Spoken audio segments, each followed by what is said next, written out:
Welcome to the Page by Page Book Club. I'm your host, Paige in Print, and I bring you weekly book club meetings wherever you get your podcasts. Another week, y'all. We are here and we are ready to lock in for book club. Are you ready? Have you read your assigned reading?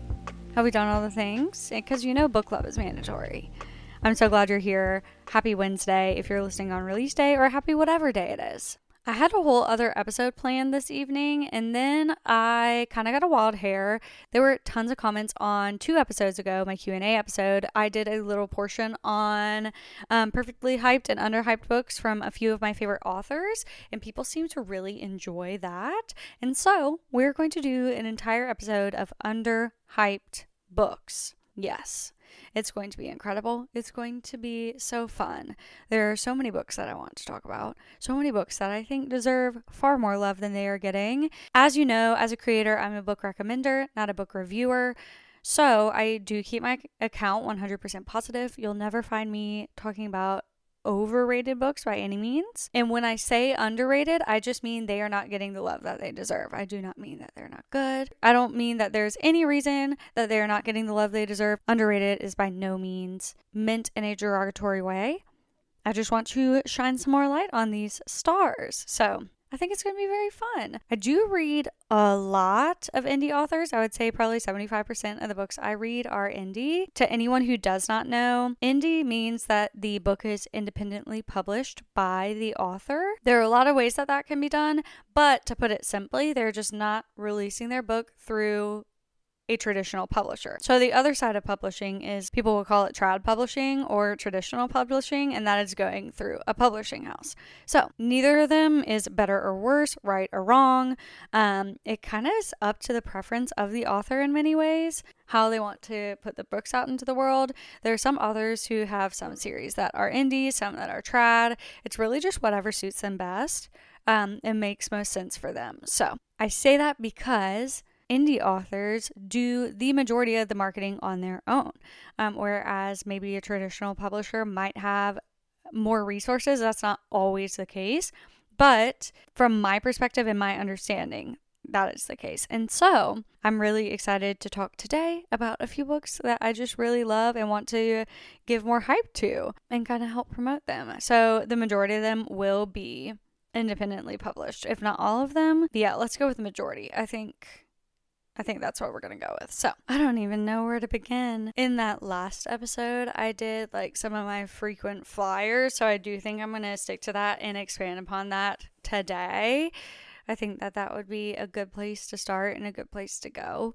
So let me look at my shelves and make a choice. I say this every time, but I do want to reiterate, this podcast is very much so off the dome. I feel as though, so I grew up doing public speaking and I do very well off of a script, but scripts feel very scripted. And because I am so used to reading off a script, I try not to script the podcast or over research them because I feel like it boxes me in. Sometimes I come in with bullets. Sometimes I just come in like I am today with a hope, a prayer, and a dream. And so when I'm like, let me think about it, or I don't know, and you're like, this is a podcast, why haven't you researched it? I don't want to, okay? I just want to come here and have a silly, goofy time and talk about books. This is book club. It's not school. This isn't a test. Let me live, okay? Let's start with Catherine Cowles because I talk about her all the time, and I do feel like her entire Tattered and Torn series is criminally underrated. It is so phenomenal, and it is so out of the box in comparison to the rest of her series, I feel. So we have the Sparrow Falls series that's being currently released, and then the series before that is the Lost and Found series. Roman Empire series for me, it is fantastic, and I feel like it gets the love it deserves. It is so good. I also feel like Sparrow Falls gets the love it deserves. But the series that she released before that is the Tattered and Torn series, and it is just so interesting. Because if you haven't heard me talk about it, I'm going to do a quick rundown and then we'll talk about like why. If you have not read Catherine's books, you wouldn't know this, but if you have, you do. Catherine always starts her books with a prologue, kind of giving a backstory of the suspense to some level. It's usually set in the past, and it usually gives an insight into the conflict to some extent.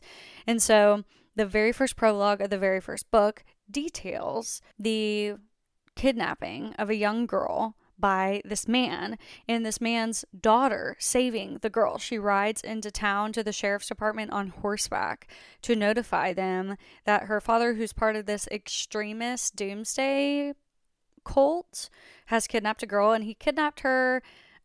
His reasoning was that he was trying to save her from the world and kind of bring her into this cult, if you will. And the entire series is kind of informed by that experience that that little girl had. And her book is the final book in that series. But the way that her kidnapping informed the experience of that entire family. And I feel like a lot of Catherine's series, and I love this, have very idealistic families and found family and just like a beautiful mother and the hilarious grandmother and all of that good stuff. But Tattered and Torn is not that way. The mother of this family that the entire series is about is very much so broken and misguided by that experience, and the way that that affects the entire family is so fascinating. It's just such an interesting and different spin to read from Catherine, and I felt that it was so good. But again, the last book in that series, Fractured Sky, is about the daughter who was kidnapped and her love story and her discovering who she is on her own without the protectiveness of her family. And I feel as though that book is so underrated. I think it is one of Catherine's best books. The characters are extremely unique because the FMC was so sheltered after that experience and obviously additionally traumatized by that experience. Right, yeah, same. Like, I would have been too. Like, I think Catherine did a really good job of unraveling the trust there and her willingness to trust the MMC. And then on the flip side, the MMC, ex-convict and a recluse and a grump, he owns and operates a horse sanctuary, and he takes in abused horses essentially and trains them and works with them. And he's a very gentle man and extremely misunderstood. And so both of them form kind of an unlikely friendship in both of their efforts to reacclimate to the world. And it is beautiful. And I really, really loved their internal monologues because I truly felt like I knew and understood both of them by the end of this story.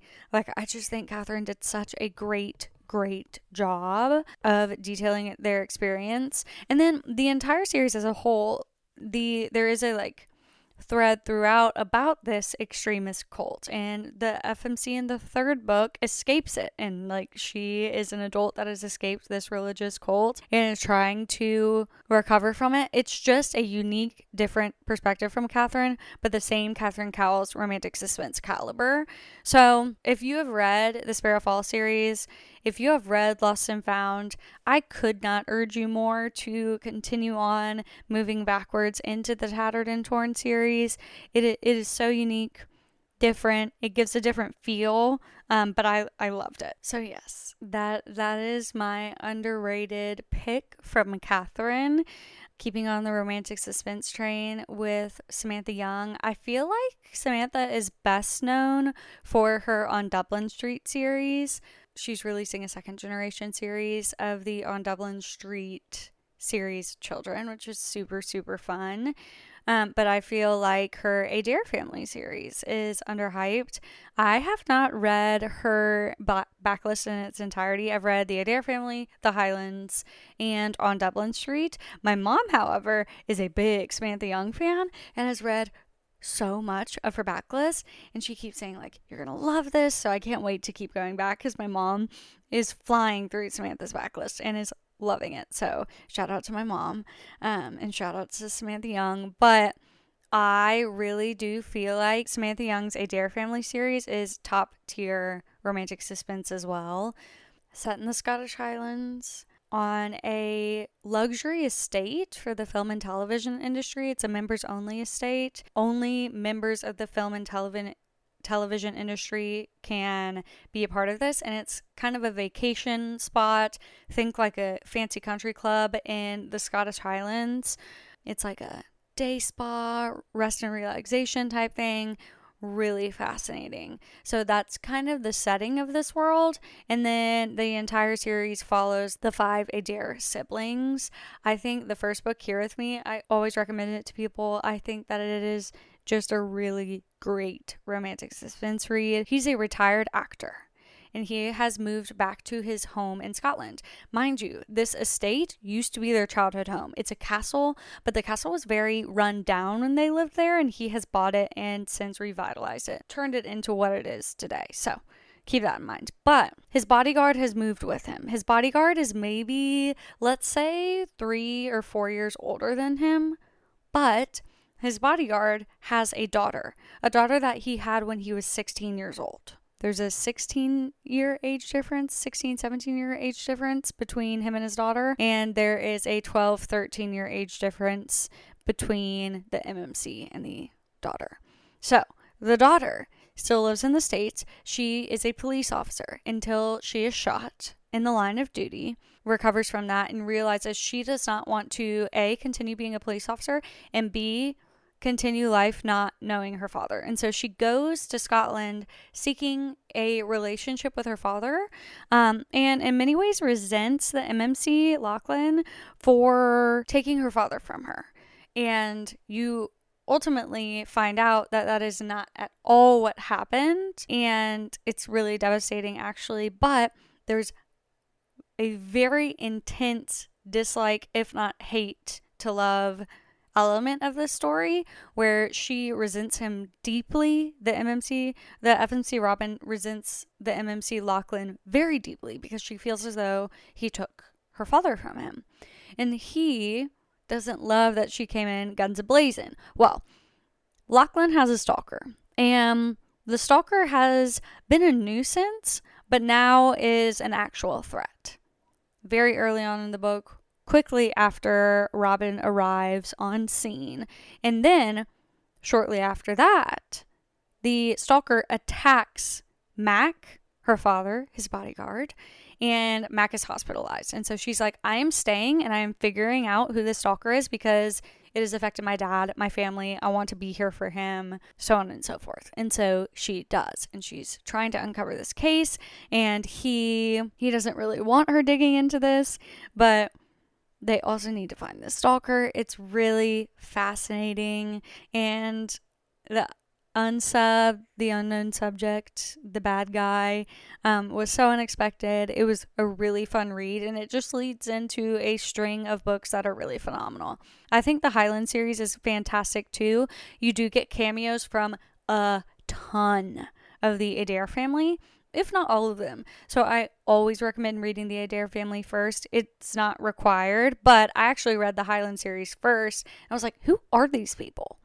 And so I got to go back and read their stories, and it's just so good. So that I cannot recommend the Adair family series more. Samantha will be releasing a brand new romantic suspense series later on this year, set in the Scottish Isles.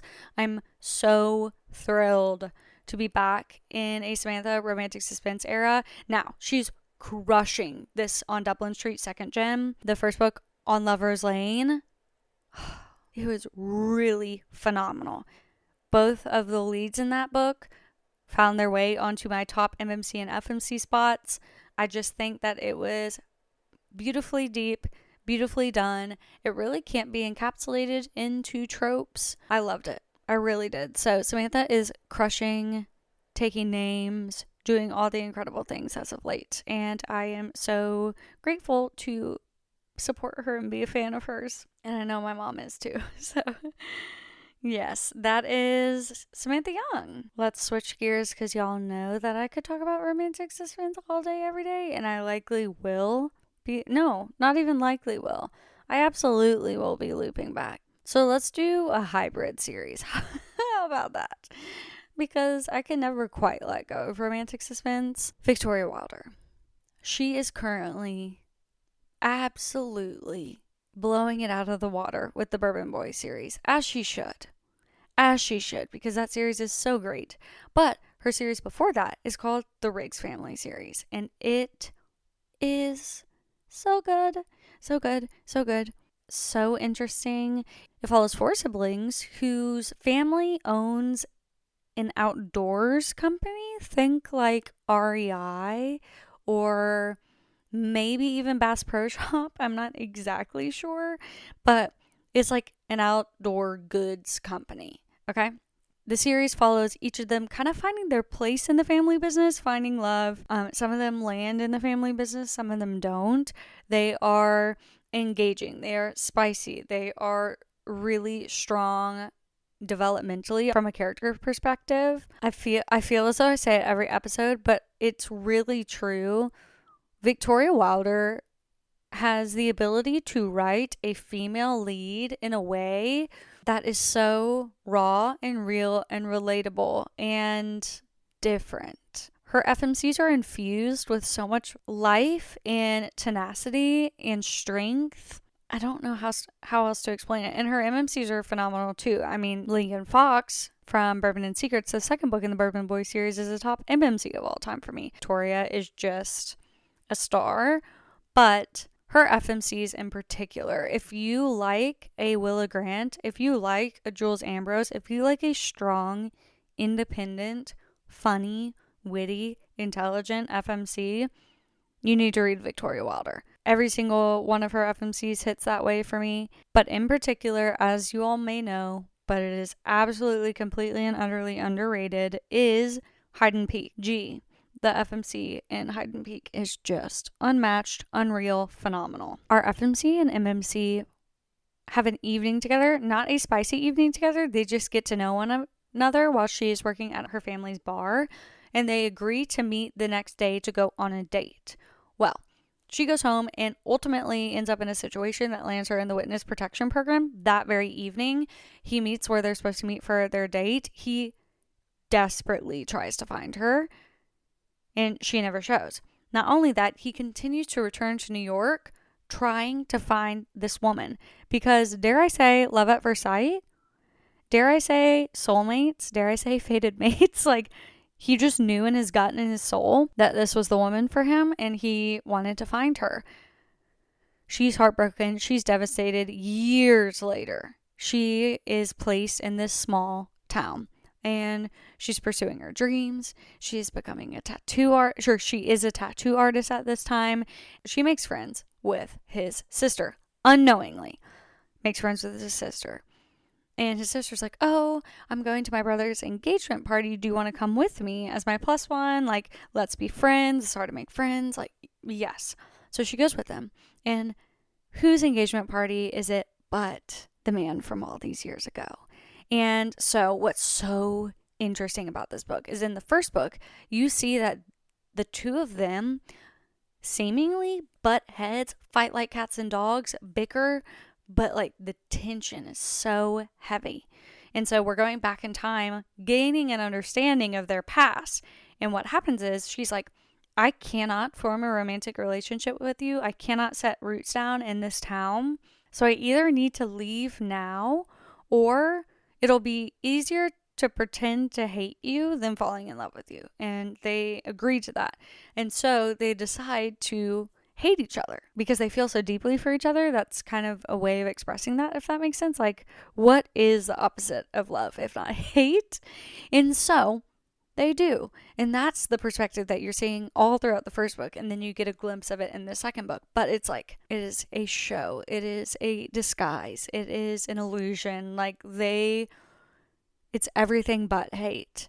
And the tension is so good. And then is a romantic suspense because she was placed in the witness protection program, mind you. And all of that catches up to her. And he's former military, he's a pilot, and so he whisks her away and helps her escape. If you remember B from Bourbon and Lies, if you've read that series, Lainey's Witsec handler is the same for G.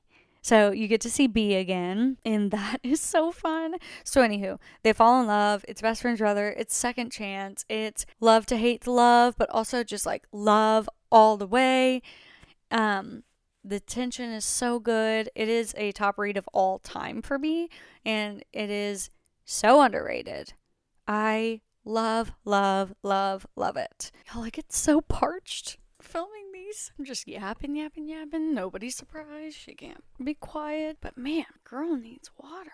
Let's switch out of romantic suspense gear, shall we? And let's move to Queen of My Heart, Molly Goins. Molly, adore you. You know that. For anyone who doesn't know, I work for Molly. She's one of my lovely business management clients. I feel like I've talked about this before, but I have an author services business. I help authors manage their businesses. I do literally everything but social media, which is so funny because obviously I do social media here. But I really love what I do for authors. It's so much fun for me. It's like business strategy, business planning, data analytics, budgeting, communication. Like, I'm not kidding when I say anything but social media. So, adore you, Molly. I'm going to digress, though. Molly is currently releasing a series called The Boston Blues. It is so good. The first book is out now called Picture Us. And the book before that is called Despite It All. And I think Picture Us and Despite It All are so beautifully, perfectly, wonderfully hype. They're both baseball romances. It is just so, they're so well done. The maturity of these relationships is really refreshing to read and watch and learn from. And her FMCs are really, really relatable to me. I don't know what it is. She just writes women that I relate to so deeply. Her MMCs are dreamy. Jet Ellison from Despite It All is an all-time top MMC for me. But today, I want to talk about Bring It All, which is the second book in her Aster Creek series. Her debut series is called Aster Creek, and it's actually out now on audio. And the audio performances are so good, y'all. So if you have not read them yet and you are an audio or immersive person, highly recommend the audio experience.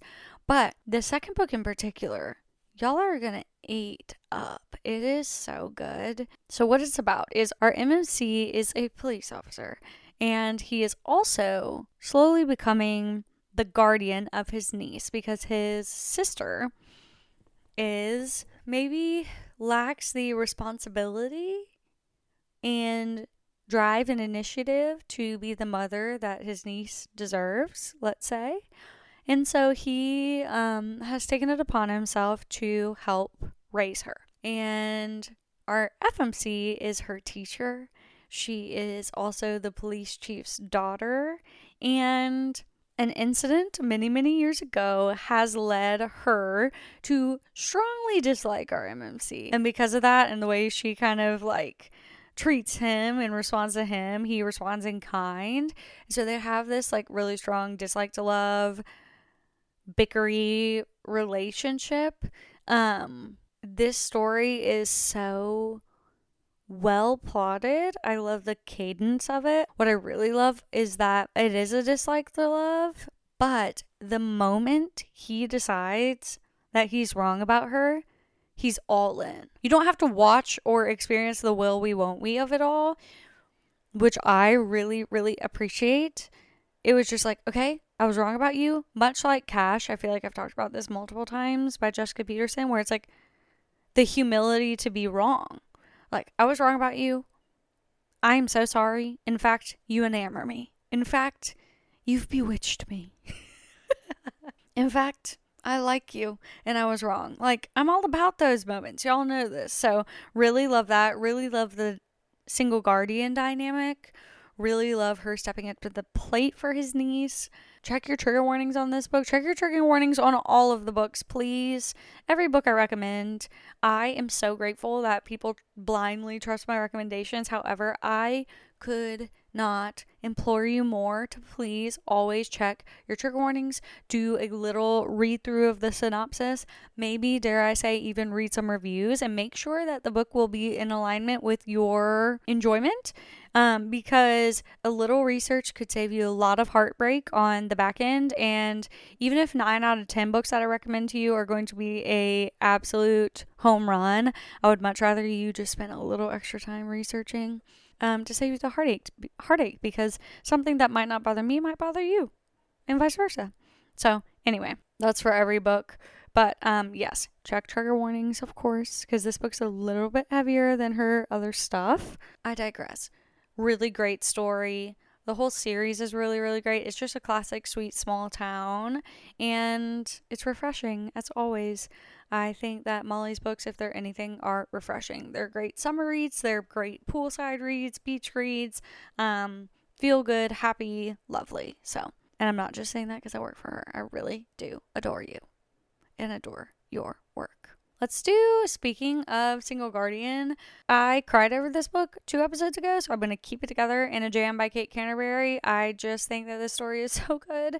Our FMC is left at the altar. It's very sad. She's quite bummed. But 2 weeks later, she gets the living will and testament of her grandmother or great aunt. Couldn't remember. And as you know, we're off the top of the dome here. And it states that she must move back to the tulip farm that she grew up on in the small town she went to high school in, and not only manage it and run it, but she also has to be married for a year in order to inherit this tulip farm. And so she gets there, and she ends up going next door because there are some trucks parked in her driveway, and she goes to tell them to move. But turns out the guy who owns the farm next door is but her high school best friend, and he has had the most insane glow up of all time. Apparently he is hot, and bless him, it actually is a very beautiful plot point, is his frustration with the way people have treated him since he has changed physically. And I think it's beautiful. Like, I think that plot point in that story, especially from the male perspective, is so underexplored and so well done in this book. So love that. And she's like, what are you doing here? He's like, what are you doing here? And so it comes to be that he's a former lawyer, but she does have to get married to inherit this. And he's like, I don't know if that's legit, but I'll marry you. I'll do it. And he's a single guardian of his niece. His sister is currently serving a sentence in prison. You will find out why. It's not actually a huge part of the story. Like, the why she went to prison, it's not a huge part of the story. Her being in prison is, but so they get married, and come to find out, he has loved her forever. And I say this every time I talk about the book, but you genuinely do not understand the extent of forever until you get to the last 10% of this book. Like, the way he loves her. He is the quiet love sort. He is grumpy. It's very Grumpy Sunshine. It is my ultimate comfort read. It is the book that made me fall in love with reading, as you know, and it is so underrated. Please read it. I just find it to be so lovely. I am going to be rereading it in July for my 2-year reading anniversary. I started reading in July of 23, and then I read it again in July of 24, so now I'm going to read it for the 3rd time in July of 25. I think that's going to be my tradition. And I am itching to read it again. I want to listen to it on audio. I did audio last time, and I just think the audio is phenomenal. So I'm so excited to do my reread. It's just my comfort read. That is in a jam. Let's do Maggie Gates, yes. Maggie has so many incredible stories. Her most recent and popular series, I believe, is the Griffith Brothers series, and rightfully so. Cowboy romance, really unique cowboy romance. Really unique characters, unique storylines. Love it. The underrated book from her, and everyone who's read it, I genuinely believe loves it, is What Saves Us. Oh, it is everything. It is everything to me. It is so good.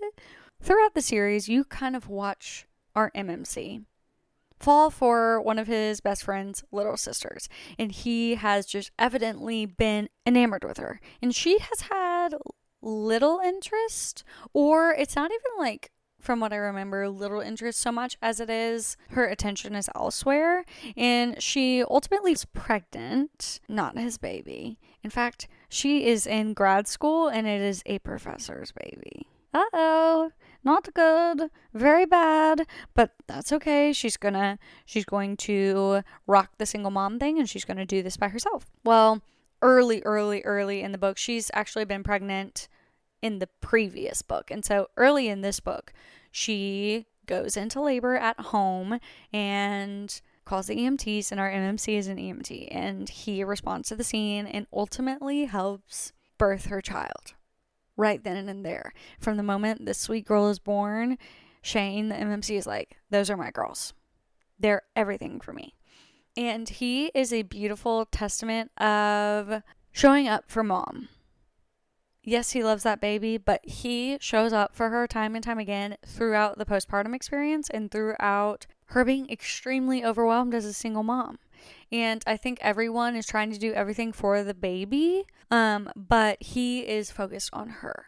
And I am not a mother, so I can't speak to this firsthand, but I can imagine that being a mom is extremely difficult, obviously, especially postpartum. All of the hormones, all of the changes. Your life is no longer only yours. Your heart is now outside of your body. Like, everything that you once knew changed in a matter of moments when your child is born. And then everyone in your life is deeply enamored with and excited about and thrilled about the baby and worried about the baby. And it's your life that has changed forever. It's all the baby has known, but it is you who is going through this change. And I think Shane steps up to that plate in such a beautiful way. He is also a veteran. He also suffers deeply with PTSD. He's also sober after struggling with alcohol addiction. And his perspective, his POV, his internal monologue is such a testament to the fight it takes every day. The way we get to experience his fight, his strength, his hope is so beautiful. It is a romantic suspense, but he just beautifully embodies, I think, what it looks like for a man to be a support system for a woman and a mom and a family, and to step into that role. And it is so underrated. I'm due for a reread. I haven't reread this one yet. I've only reread 3 books ever, mind you, so he is a top MMC of all time. I'm listing all of them essentially at this point. What would this episode be if I didn't talk about Sarah A. Bailey, Backlist, and Pacific Shores? Pacific Shores, beautifully, perfectly hyped. Wicked and Wildflower, it's everything to me. And we know this. This is nothing new. But her series before that is so great. I talk about The Fate Philosophy a lot, which is the second book. But her first book, The Soulmate Theory, is just equally as great. It is like a childhood friends, but they were both in love with each other, but neither of them knew. Oh, punch me in the gut. Punch me in the gut. To strangers, to coworkers.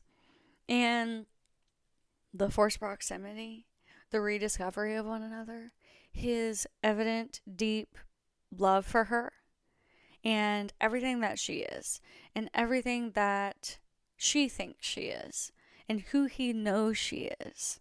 It's beautiful. She is a perfectionist to her core, which felt a little personal to me. She feels the need to earn the things that she's been given as an adopted daughter. And he believes that she is completely and utterly incredible. And it's beautiful. Like, it really, really is. I love this story. I love their characters. I think they're really, really unique characters. I love, yet again, the human experience on paper in words that Sarah does just so beautifully and well. If you're in the mood to feel something, I always recommend Sarah's books, because I think no matter who you are, you can find a bit of yourself somewhere in her writing. And I think that that's a really human, wonderful experience. Love, love, love, love, love that book. More to come on that. I think another underrated book is His Greatest Muse by Hannah Cowan. I think everyone that loves it, but more of y'all need to love it. You know what I'm saying? Like, more of y'all need to read it so that you can love it. They're childhood friends, and they are now roommates, and they've like done everything together, and they're just like, they're best friends. But he's loved her forever. But he's also morally gray.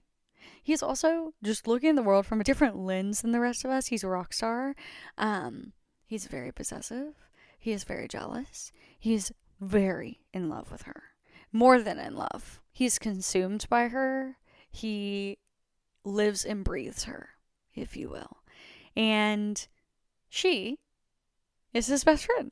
And he is ready for her to lock in, to accept that they are the end and the beginning and everything in between. His resolve has snapped.